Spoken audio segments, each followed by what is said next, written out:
Speak your soul. Speak your soul. Just let it go.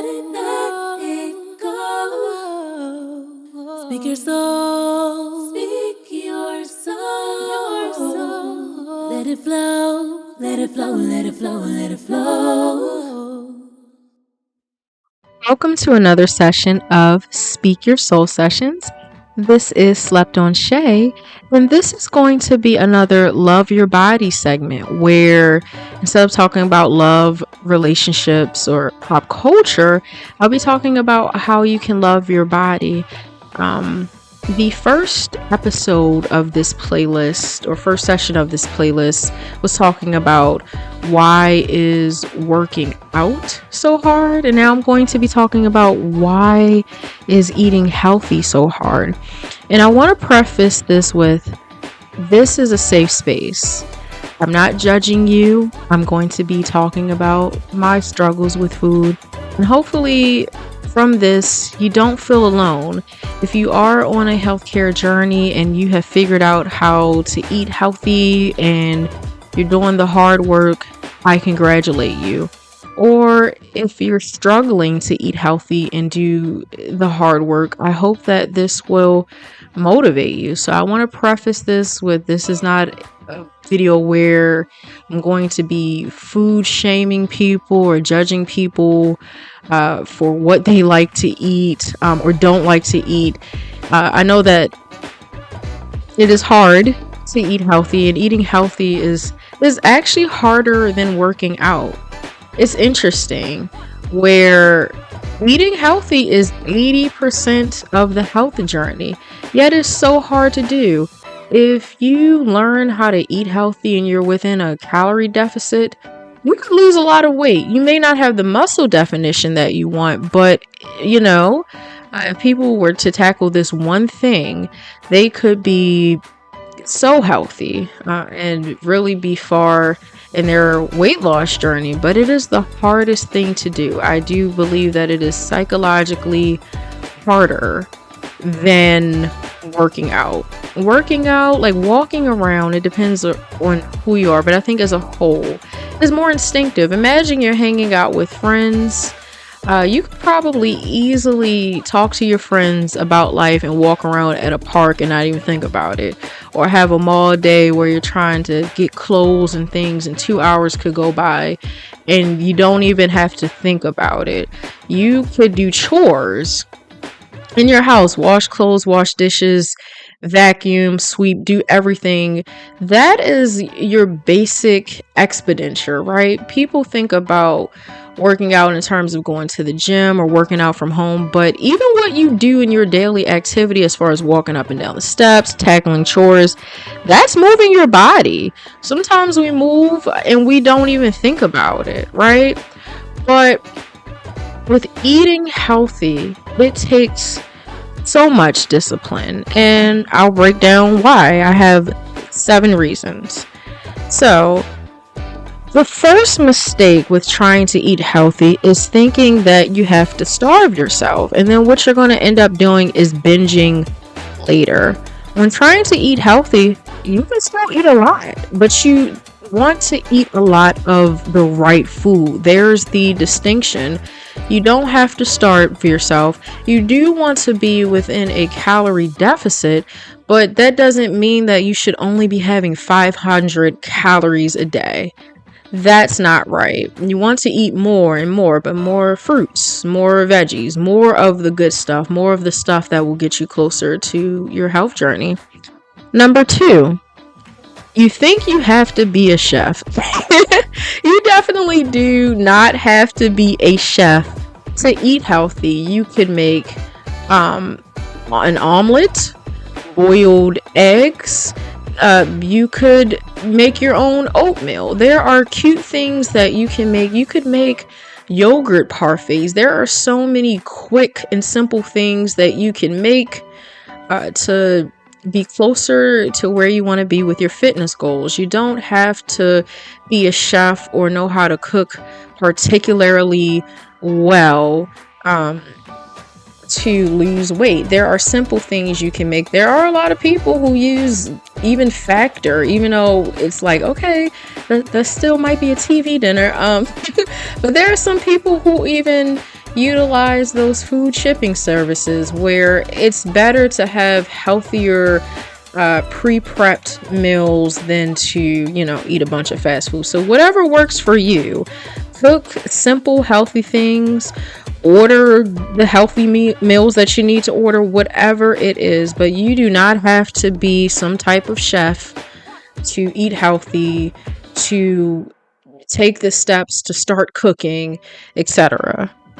So number 3, this is a big one, is that you don't know what to eat or understand how to have a diverse food palette.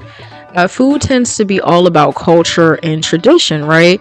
So if you grew up where people were eating a bunch of unhealthy foods, you may not know how to break the cycle. This is what my grandmother ate. This is what my mother ate. And I don't know where to begin. Well, you could just Google different things, different alternatives. You could be like, you know what? I grew up on insert food here, right? What is the alternative? What is the alternative to XYZ? Some people, because food is cultural and tradition, it gets passed on from generation to generation. It's hard to break that cycle. This is all we ever ate. How can I eat differently? Well, look it up or reach out to friends or find some fun videos that can show you how to eat food in a different way. You can break the cycle. Another big reason why it's hard to eat healthy is sometimes you're bored. Sometimes you're not really hungry. It's that you're looking for something to do, and food, eating food sends a message to your brain where it's like, oh, now I have something to do. I can enjoy a meal. I can do this. Where the days you feel like you're going to overeat, maybe try tapping more into your hobbies, things you love to do. Go out, do something that makes you feel good and special. Because eating food at the end of the day makes you happy. I believe it releases dopamine, like the happy drug. And so if you need to do something that makes you happy, well, try to do an alternative that makes you happy versus overeating. That could be a solution. Another reason is that why eating healthy is so hard is that food is a reward system, okay? So whenever you graduate, you get a promotion on the job, whatever, other people reach certain milestones in their life, what's the first thing that people like to do? Go out to dinner, have a good meal. Sometimes it's drink alcohol, whatever have you, but usually food is used to reward us. And you absolutely should eat a good meal when you do something great in life. When you want to go out with friends and have fun and have a good time, have a good meal. That is fine. The problem becomes when that becomes a habit.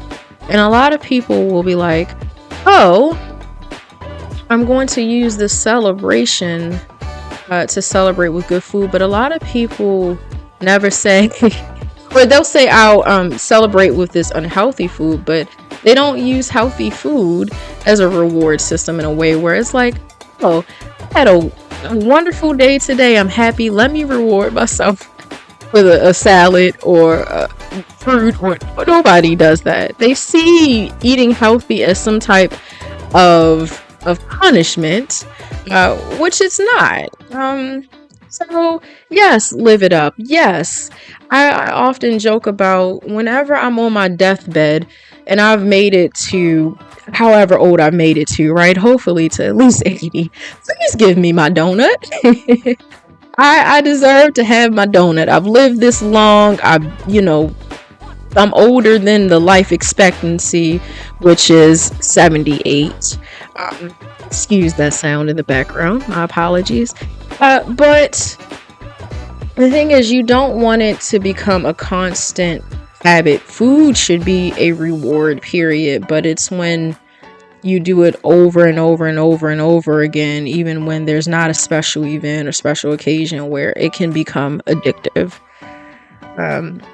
So let's talk about it too. Eating unhealthy is convenient. It is so easy to stop at Wendy's, McDonald's, even Chick-fil-A, because let's talk about it. Chick-fil-A, look up their diet lemonade. That lemonade is not really diet.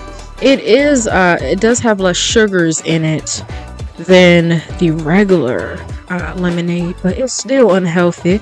Even things labeled with diet isn't always as healthy as they should be, and you have to be very careful with aspartame.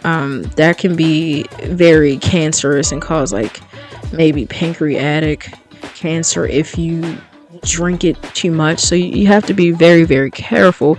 But the point is, eating unhealthy can be very convenient, and it's cheaper. There's so many times where you go to fast food restaurants or restaurants in general. Me and my friends just went out this weekend to celebrate one of our friends' birthdays early, and a salad with salmon, and it didn't have a lot in it. I think it had lettuce and maybe one other vegetable, if that, was $20. But the empanadas, you could get 3 of them, and they were big and beefy and meaty or whatever, for about $25. So it seems harder to eat healthier, especially when you don't have a lot of money, and it takes time to cook good meals. Like I said, you don't have to be a chef, but cooking takes time regardless if it's a 10-minute meal or not, versus taking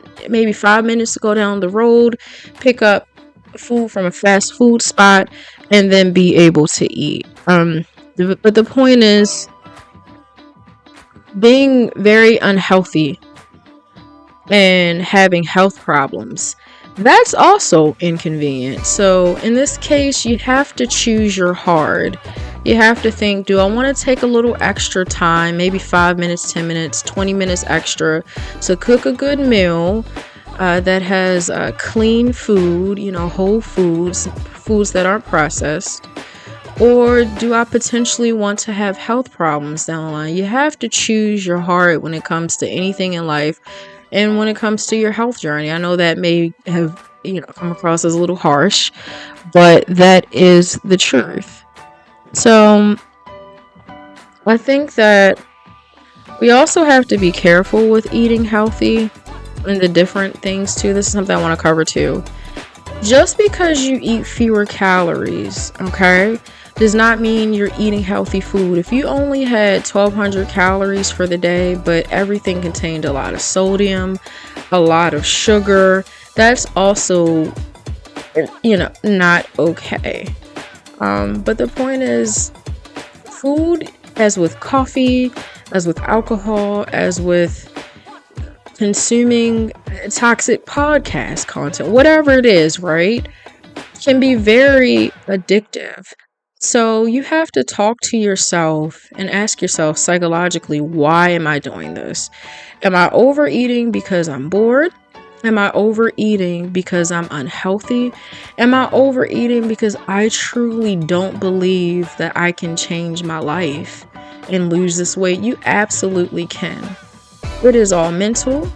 It's a lot of the emotional.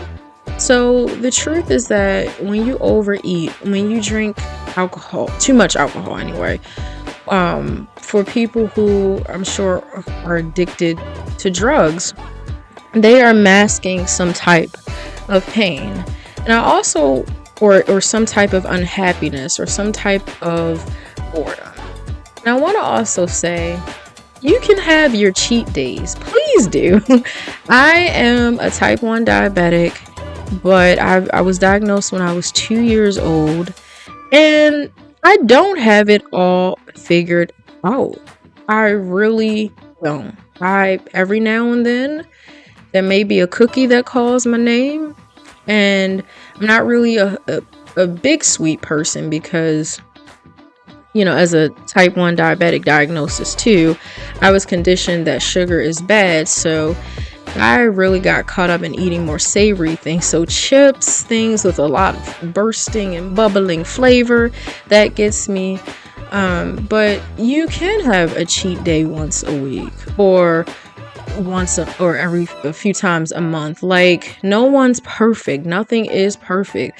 You do deserve to eat the food that is unhealthy every now and then. But as I was alluding to earlier, it's a problem when it becomes a constant habit. And a lot of times people end up binge eating because they try to restrict themselves so much. Still live your life, still enjoy yourself. Don't see food as a punishment. You really have to reframe your thinking in your relationship with food and say, not, oh goodness, I have to eat a salad today, or this bowl or whatever. Instead, say, you know what, I get to reward my body by eating something that's healthy, by eating something that's going to be good for me, and by eating something that's going to change my life. And getting back into the point of a different taste palette, yeah, once you start eating food from different cultures or cooking food in ways you never thought about before, you get to love food. Like, there's so, besides just salt and pepper, your paprika, your cumin, your garlic. Once you start really cooking with onions and garlic, minced garlic, or fresh garlic or whatever, once you discover new seasonings and new ways to prepare food, and it's like you can air fry it, you can bake it, you can saute it. There's just so many things that you can make chicken and salmon, or beef, or whatever you like to eat, in 100 different ways. You could, just prepare it in a different way culturally when it comes to how we usually cook American food, or you can look at what the Indians are doing, or the Chinese folk. There's just so many different fun ways to prepare food, and you don't have to be a chef. It is exciting, it's refreshing, because a lot of people think that, like, healthy food is terrible because it's bland. Does not have to be. There's so many chipotle sauces and creams and just different things. You just really have to open your mind. And as I said before, it's very mental. You have to change your lifestyle. You have to change your relationship and how you think about food. But the point is that I do not want you to beat yourself up if you have a bag of Doritos every now and then, some chips. And I don't want you to beat yourself up if this is a habit that you can't seem to shake yet. I do encourage you to look deep within, maybe get a nutritionist, figure out why you struggle, figure it out. I know for me, if I'm being candid, that, food is a way for me to, or unhealthy food sometimes, to cope with stress. A lot of people who are, impoverished, that's a thing. We got to talk about socioeconomics, okay? A lot of people who are impoverished have to eat unhealthy food. Now, you can go to the grocery store and get, fruits and vegetables, and get a bunch of water, and that doesn't have to be expensive. But when it comes to eating organic food, and you start getting into salmon, and you start getting into the really healthy food, if you grocery shop, you understand what I'm talking about. It can add up quickly. Whereas if you go and just get a bunch of processed food, chips, cans of soup, whatever, ramen, etc., stuff that has higher sodium contents, it's affordable, okay? So there are, socioeconomic reasons, behind that too. Like I say, you can go to a restaurant, the unhealthy stuff is $10, $15, $20 tops. You start adding getting a salad with a bunch of protein in it and customizing it to have avocados, that thing could run you $25-$30 easily. So it is important to say that you should definitely cook that at home too. It is healthier in some cases to cook at home. We're living in a world where it's starting to equal out, where whether you go out to eat or you go grocery shopping, it can get expensive.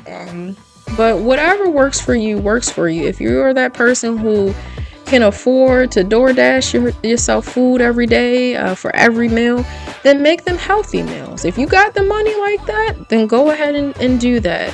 If you like to cook some good healthy stuff at home. If you don't like to cook like that, but you're like, you know what, I need to do this, look up simple meals. Don't try to be anybody that you're not. But the point is, anybody can be healthy. Most people can be. Like I said, there are people who are impoverished, and it can be hard to get the healthy food that they need, and that's just a critique of the country we live in, the system that we're in. That would be another video for another day, maybe. But the point is that eating healthy is hard. It is hard to do anything consistently. It takes so much discipline.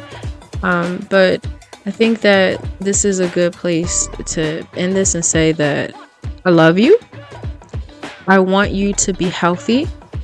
I want you to be able to see your weight loss goals come to fruition. I am on the journey with you. Every day I'm trying to find ways to eat healthier and lower my calorie intake. And let me share a personal story with you actually before I sign off. So many years ago, I looked at the average life expectancy of a type 1 diabetic, and it was 66 years old. And that scared me. Once I read that, I'm like, I have to do something. My biggest culprit has been snacking. And the thing is, I definitely, tried to find healthier snacks, but nothing beats fruit and vegetables. I like protein bars every now and then and protein shakes because my goal has been to build muscle and to lose some body fat or whatever. Not a lot of body fat because I'm on the more relatively or slender side. But the point is, not, like protein bars and all of that, blah, blah, blah. You can eat a lot of them very quickly and the calories can add up. It's good to kind of use them as alternatives to fight snacking if you have one of them, if you have them in moderation, but you have to be careful. But the point of all of this is that when I saw that that's the average life expectancy of a type 1 diabetic, I said, I have to be greater than this. And during the pandemic, I started my workout journey, and there's only been 1 week since then that I didn't work out for a week. I forget what was going on. Maybe I was sick. I don't know. Maybe I was tired. Maybe I was just super busy. But it takes super discipline and commitment, and I want to live a long time. I'm not saying I want to be 105. But I want to live past 66, and I know that sounds sad in a way, but I want to use it as motivation to do something great, to be healthy. So snacking was my vice, and every day, every week, I'm still fighting against that. Every day, every week, I'm like, how do I eat healthier stuff? I need to eat home cooked meals. There was a while, and then, you learn and get better, So I was like, oh, I know how to work out consistently, but eating bad food every now and then, whew, that had me in a chokehold. Eating healthy psychologically is just difficult. So as I said, if you're doing the work, I commend you. If you're struggling, I relate and I understand, and I want to see us win in the end together. I love you. I want you to live a long time. I want you to have everything that you want out of life, not just from a healthcare perspective. So I hope that as you're listening to this, you share this to people that's doing great on their healthcare journey. I hope you share this to people who may be struggling and they need motivation. And I want you to comment below. What's your advice? What gets you? Is it pasta? Is it Doritos? Is it cakes and cookies? Like what is it? And if you are doing well in your healthcare journey as far as what you're eating, how are you doing it? Go ahead and give advice. Give us motivation. Also, if you resonated with this, please like the video, subscribe to the channel. I plan on doing more and more videos like this. They won't come as often because I feel as if some people just don't really want to talk about healthcare. It's not as fabulous or as glossy, right? But it needs to be talked about. I think your health is your wealth. It's what matters the most at the end of the day. So this is Slept on Shay signing off of Speak Your Soul sessions, and I hope that you have a wonderful day, afternoon, evening, night, wherever you may be in the world.